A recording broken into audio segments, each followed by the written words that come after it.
Well, hi. I'm here at the store, being bored and watching with amusement the reviews and gameplay footage of Skull Island: Rise of Kong. A little while ago, when the trailer dropped, I released a video of my thoughts on the subject, my thoughts on the trailer, and oh man, oh man. So in my reaction to the trailer, I made the point of saying that I didn't mind the chunkier, cartoonier style. I don't mind the more minimalist and more cartoony style. And not being a gamer myself, I wasn't as concerned with the gameplay. Now that said, I do have limits, right? And it's one thing to do a chunky, cartoony style. That's fine. But then to marry it with what looks like extraordinarily boring gameplay, where it's just this repetitive running around this map, killing off the same enemies in the same way until you work up enough skill points that you're actually then able to go kill the boss, is just not enthusiastic. Not enthusiastic about that idea. And I mean, I have like simple games, right? Like I referenced in my Kong reaction video, the video game reaction, I mentioned Song of the Deep. That's a very simple game, very simple mechanics. You're just running around a map, gathering things and skills and stuff like that. But the way that it opens up to you is more engaging. You can't get to more difficult parts until you get, the parts you need necessary to raise your skill level and these how much damage you can do and that sort of thing. Transformers Devastation, which is a great cartoony style game. In fact, the animation in it is better than the original Transformers cartoon.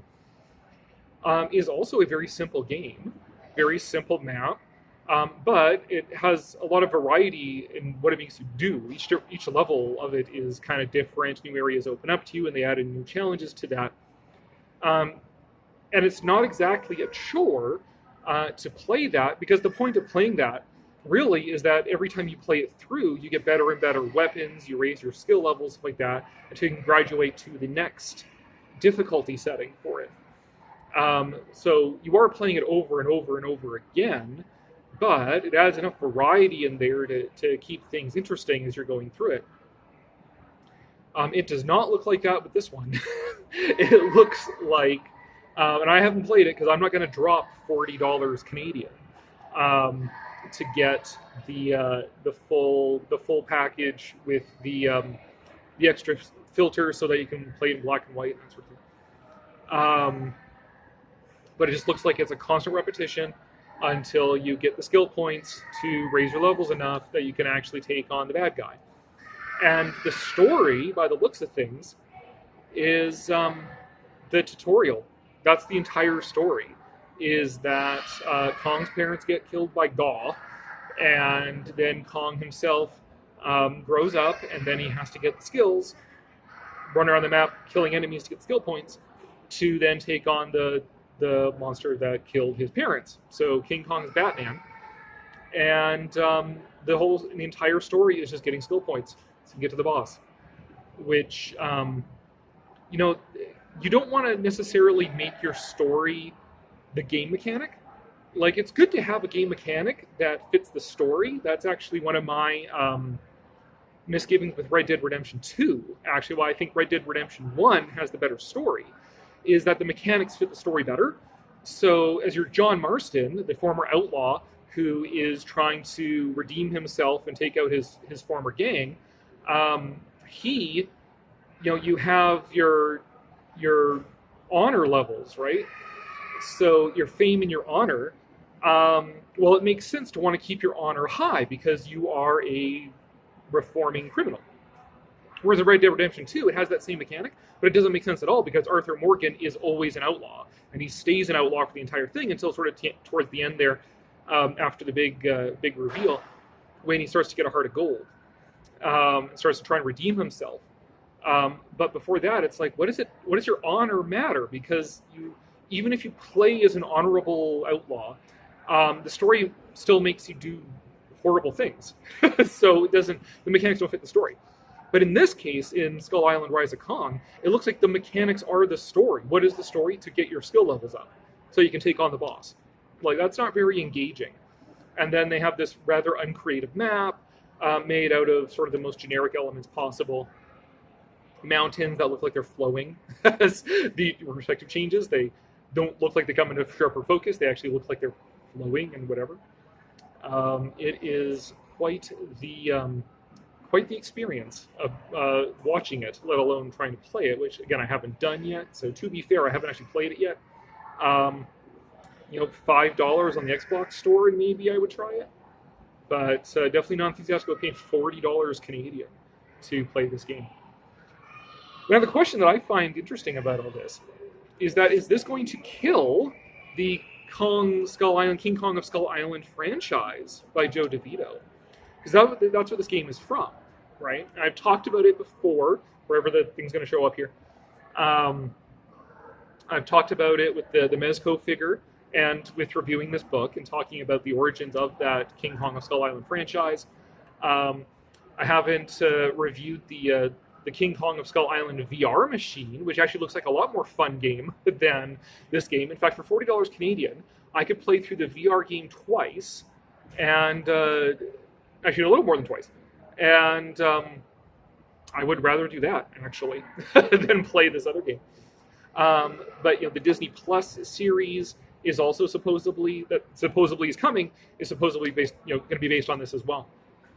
And so the question is, when you put out a shovelware game as bad as Skull Island Rise of Kong seems to be and is being reviewed as being, is that going to kill this franchise?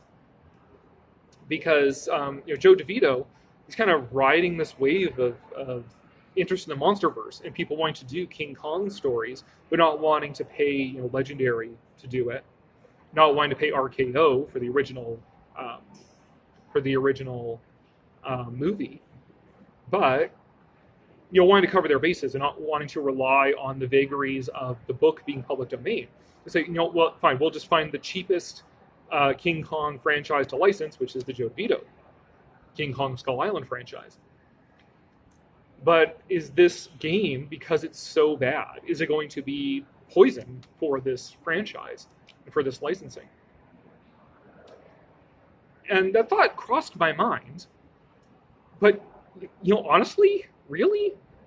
Probably not, because nobody knows about this. Nobody knows that this is a franchise, right? It's only if you're really in the thickets of King Kong fandom, all five of us, do you really know that King Kong of Skull Island is a franchise based on the works of Joe DeVito? The VR machine is just a VR. If you're a random person, it's just a King Kong VR game. Okay.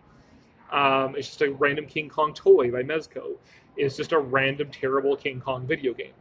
And I don't know what the sales on this book were, but we'll see. I haven't heard word hide nor hair about the Disney Plus series, and if that's actually going to happen or not. My guess would be not, given the current financial state of the Walt Disney Company Limited. They're really not doing well, are they? With takeovers and drop in stock prices and everything else, and virtually no subscribers for Disney Plus, and dropping the way things are going. They might throw money at it to have some content on Disney Plus for people, but realistically, I think it wouldn't surprise me if I never hear anything about the King Kong Disney Plus show ever again.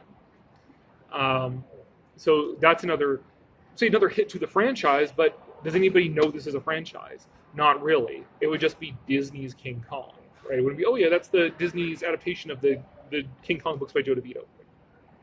Nobody knows that. So I have my suspicions that this video game is not going to actually do that much damage. It might besmirch Kong's reputation a bit, but survived the 1976 movie, survived the 1986 movie or whatever, whenever King Kong Lives came out. He's already not the most popular character of the MonsterVerse.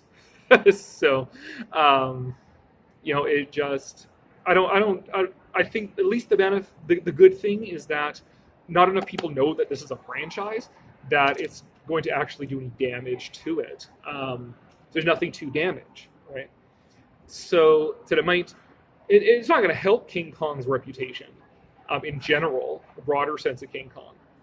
But I don't think there is enough there for its damage. So at least there's that. So at least this Skull Island Rise of Kong game isn't going to do an inordinate amount of damage to King Kong. And I suspect that Joe DeVito will still be making a brisk business of selling the license to his version of King Kong to anyone who wants to get in on the King Kong action, but doesn't want to pay for or be bound in to the strictures of either the MonsterVerse or the Universal Peter Jackson King Kong or RKO the original King Kong, at least for another, was it 4 years, I guess, until the original King Kong movie is public domain. So we'll see what happens after that. And, who knows? Maybe somebody saw my video out there and is like, hey, that random guy on YouTube's idea for a King Kong game is great. Once the original movie becomes public domain, then we can actually go ahead and we'll steal that guy's idea and make that game. We'll see. But in the meantime, still haven't played Skull Island Rise of Kong. Do not intend to after the reviews, unless it goes on sale on the Xbox store for like $5 or something like that. Then maybe I'll give it a shot. But definitely not for 40. So anyways, I thought I'd follow up with my original trailer reaction to now my post-release review of the reviews of this game and what it may or may not mean for King Kong as a franchise.